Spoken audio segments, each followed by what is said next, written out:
Cricket, the second most famous game in the world with a lots of history behind it. It requires a lot of effort to be the best cricketer around. To become the best, one should learn about every aspects of the game.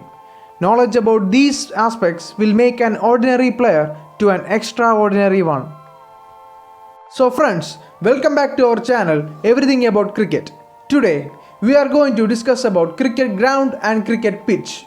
Before that, if you are new to this channel, consider subscribing and hit the bell icon for more videos about cricket.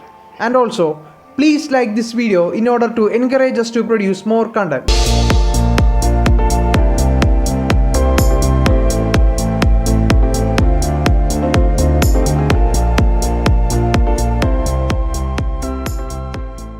So guys, the standard cricket field includes, as you can see in the picture, the cricket pitch, a closed infield and outfield with side screens beyond the boundary at the either ends.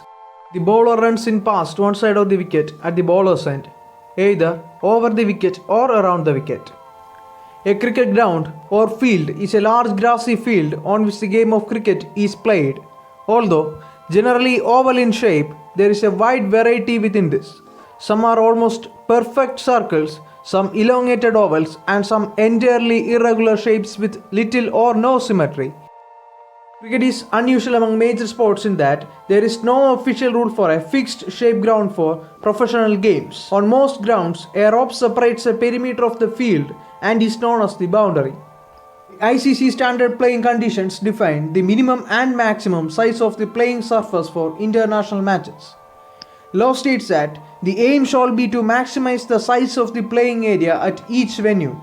With respect to the size of the boundaries, no boundary shall be longer than 90 yards, that is 82.29 meters, and no boundary should be shorter than 65 yards, that is 59.43 meters, from the center of the pitch to be used.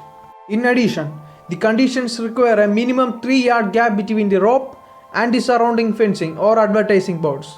This allows players to dive without risk of injury.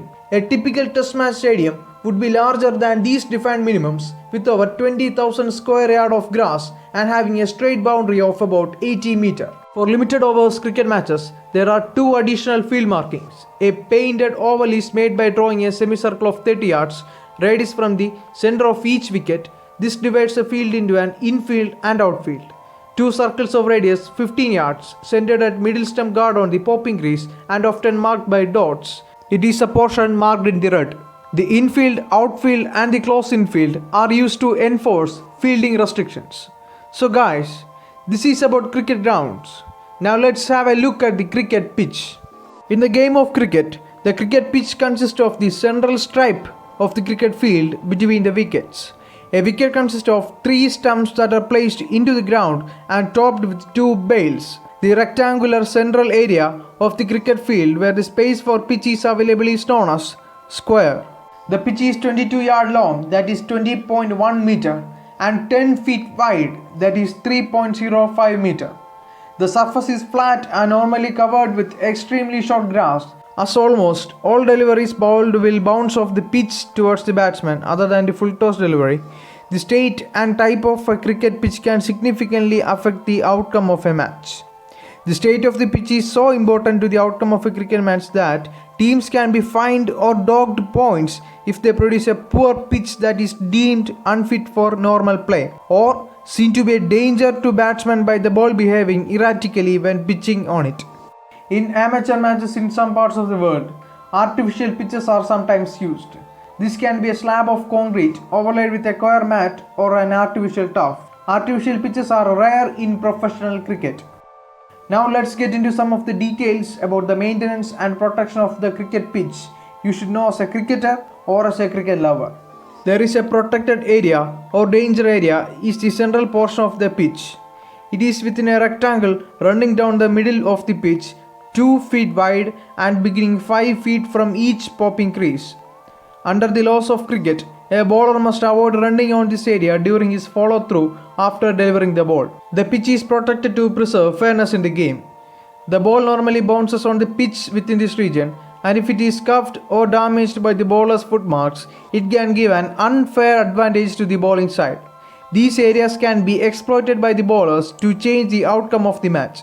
If a bowler runs on the protected area, an umpire will issue a warning to the bowler and to his team captain. The umpire issues a second and final warning if the bowler repeats it again. On the third offence, the umpire will eject the bowler from the attack and the bowler may not bowl again for the remainder of the innings. The rule does not prevent the bowler or any other fielder from running on the protected area in an effort to field the ball. It applies only to the uninterrupted follow-through. The pitch is said to be covered when the groundsmen have placed covers on it to protect it against rain or dew. A law of cricket provides that during the match, the pitch shall not be completely covered unless provided otherwise by regulations or by agreement before the toss. When possible, the bowlers' run-ups are covered in inclement weather to keep them dry. Excess water can be removed from a pitch or the outfield using a machine called a water hog. Another law of cricket sets out rules covering the preparation and maintenance of the playing area.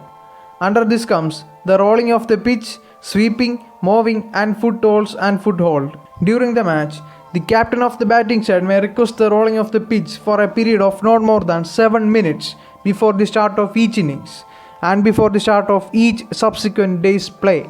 In addition, if after the toss and before the first innings of the match, if the start is delayed, the captain of the batting side may request to have the pitch rolled for not more than 7 minutes. Once the game has begun, rolling may not take place other than in some circumstances. Rolling is done to improve pitch performances by combating the soil, reducing the live grass and making the pitch smoother and uniform. Now, before a pitch is rolled, it is first swept to avoid any possible damage caused by rolling in debris.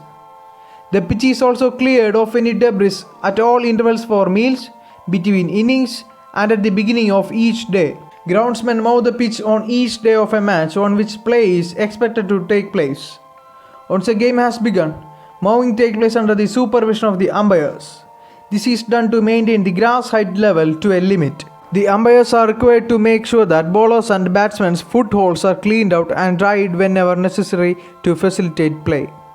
In matches of more than 1 day's duration, if necessary, the footholds made by the bowler in his delivery stride may be re-turfed or covered with quick-sitting fillings and to make them safe and secure.